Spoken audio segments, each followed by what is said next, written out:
Good evening, boils and ghouls. Let's take another dive into an eerie episode of a show you probably forgot about until I explain the plot and you go, oh yeah, that one. So let's take a refresher course on Early Edition. Early Edition tells the tale of Gary Hobson, your average Joe who just happens to get tomorrow's newspaper today. With the knowledge of upcoming disasters, at least in the Chicago area, he uses his future newspaper to come to the rescue. It was a quirky show with a neat premise, and when it was good, it was highly enjoyable. We're not going to be talking about an episode that happened when it was good, but I will say this was the most laughably entertaining of the bad stuff, and that's pretty nice considering the bad stuff was usually boring or insufferable. I gotta provide some context for Season 3, because it'll help you understand part of why this is so bad. After 2 seasons of a solid premise, they decided they were gonna shake things up by adding in a love interest, Erica, played by Christy Swanson, and her annoying son Henry, who couldn't be any more adorable and punchworthy. No offense to the kid actor, I just mean as a character, you couldn't possibly do any worse than adding a precocious child with undeserved importance to a show. Much of Season 3 involved him getting into trouble and being shoehorned into plots he didn't belong in, including mediating peace talks between 2 countries at one point. Just to give you an idea of what lengths they went to try and make this character a thing. And this episode has got a lot of this little brat, so prepare yourselves. By the way, he and his mother were unceremoniously dropped from the show after 1 season and promptly forgotten. It's important to make note here that, a few exceptions aside, Early Edition is not a supernatural show. Outside of receiving the newspaper, everything else takes place in the real world with ordinary people. It is possible Gary receives the newspaper through some divine intervention and the cat that delivers it might be sent by God, but that's all speculation. I do recall reruns airing on PAX TV a lot. The reason I take the time to note this is because this episode is about witches. Season 3, Episode 6, imaginatively titled Halloween. Things are going pretty smoothly for Gary, all things considered, until he opens the door on Halloween morning and finds the cat has turned black for no reason. I say for no reason because, this shouldn't even happen. The cat that delivers his newspaper, while possibly an angel of sorts, is portrayed as just a cat. It doesn't have powers. And if it did have powers, you'd think it could use them for more useful things than just turning black for Halloween. The only explanation we can possibly infer from this is that it's just being festive. And you can stick festive up your ass, cat, for all those times Gary thought he was gonna die and you could have just, teleported him out or something.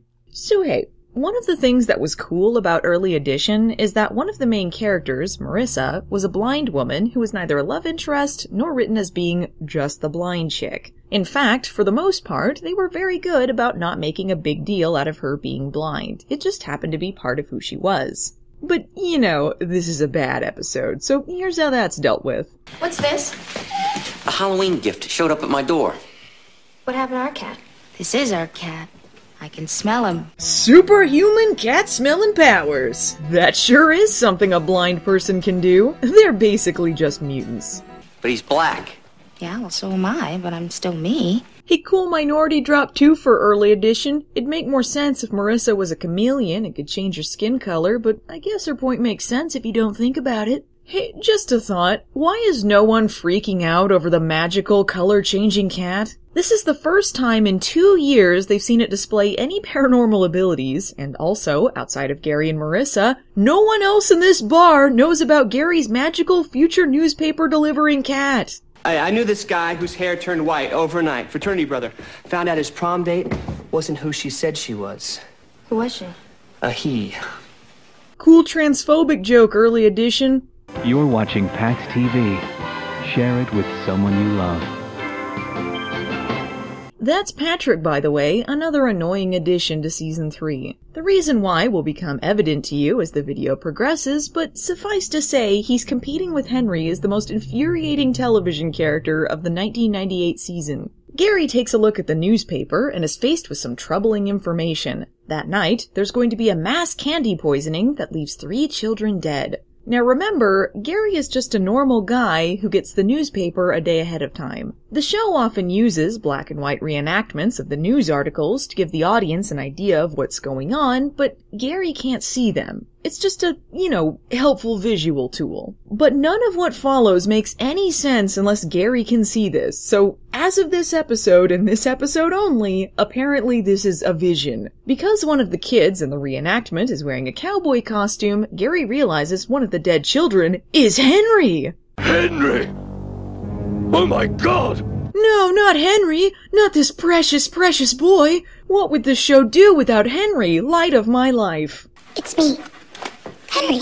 Are you dead yet? Early Edition presents us with a future tragedy we actually want to happen. Interesting moral quandary show. Henry doesn't want to be seen with his mom, so instead, he's gonna go trick-or-treating with Patrick. Yeah, that's a way cooler option, hanging out with the loser comic relief bartender. This leads into Patrick's subplot of trying to find a costume, and boy howdy did we not give a shit. Ha ha ha! Ugh. Come on, it's the Spice Girls! Girl power, I'm Ginger Spice! Ugh, excruciating and dated. And is he just changing in the kitchen? What the hell is going on there? This goes down a contrived rabbit hole where he has to visit an ex-girlfriend to find the perfect costume, and believe me, it feels like it will never end. By far one of the most ludicrous parts of this whole thing is pretending Patrick ever dated anyone. Forget about him. We want to get to the good stuff, and that's dead children! Also joining Henry on his trick-or-treat adventure is Spike, Marissa's seeing eye dog.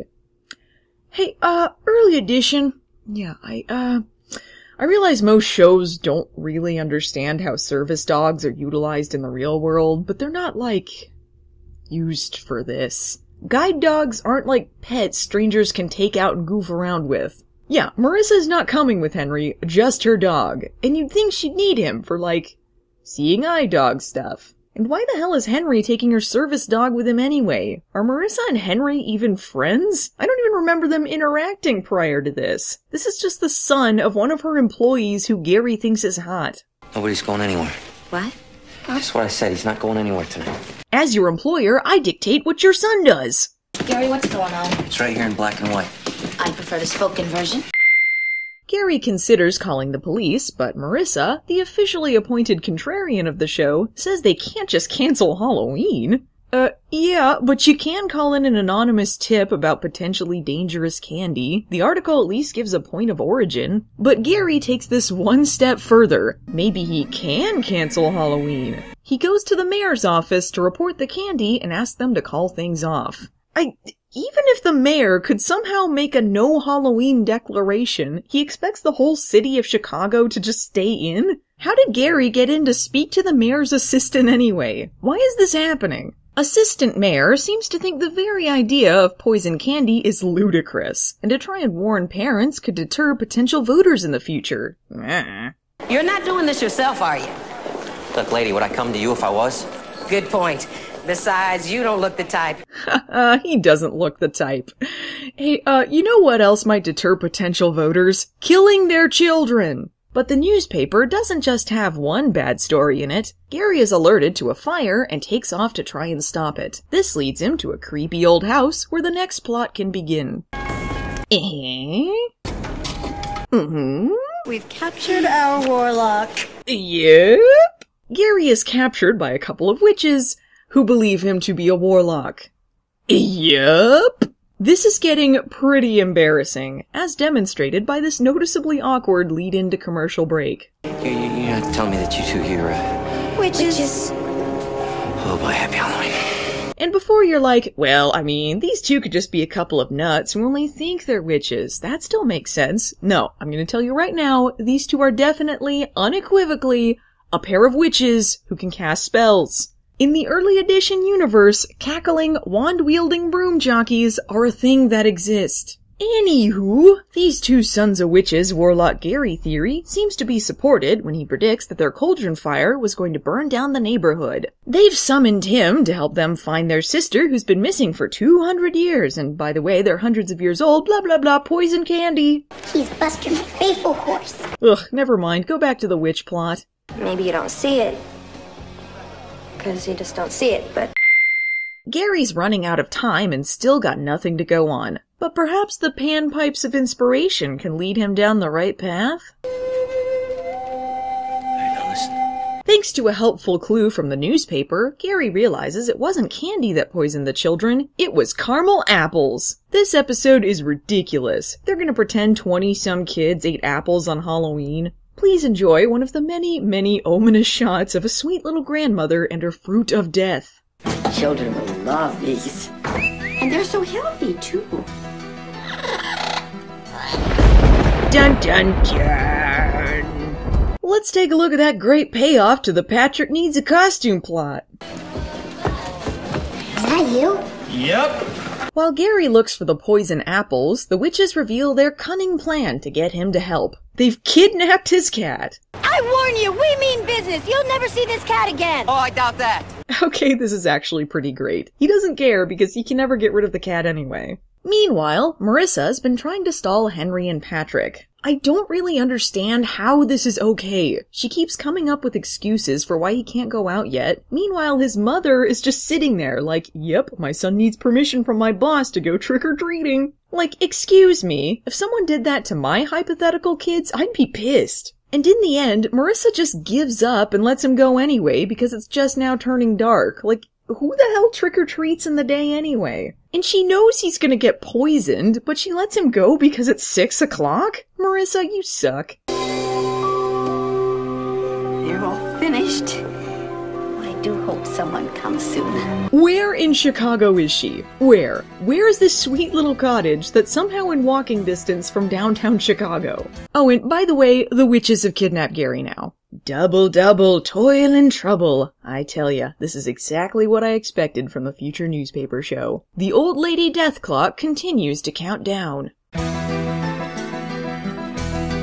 At this point, the witches are doubting Gary's authenticity as a warlock. And now, if he can't prove to them that he is, they're gonna lock him up in the basement.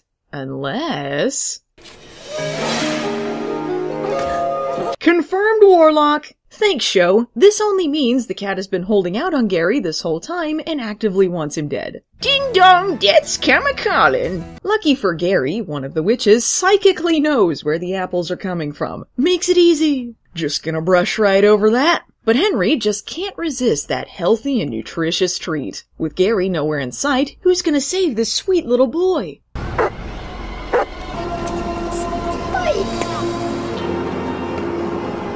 From my hand.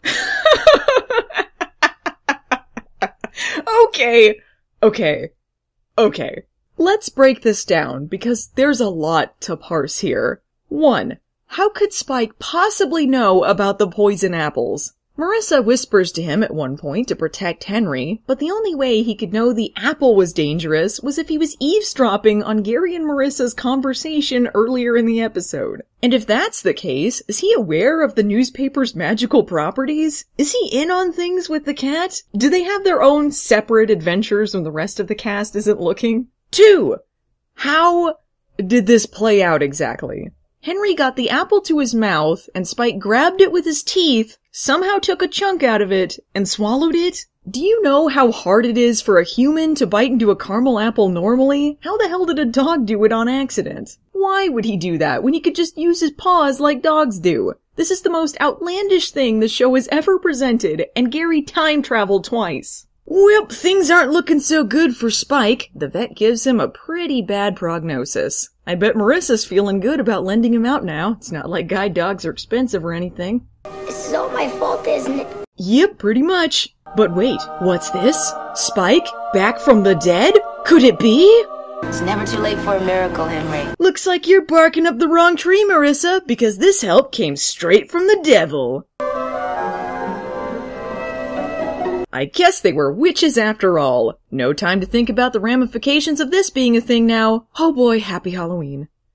This was absurd. Even for a show that sometimes bent their own rules, it was asking too much to suspend our disbelief for this one. There's too many leaps of logic to even buy it if this were a plot typical for the show, but it's not, it's just weird. I did laugh at it for being so bad, but hoo boy, early edition could put out some stinkers. If you want to see it at its best, I'd recommend some of the earlier episodes, like the Season 2 finale. As for this one, let's keep it out of the papers.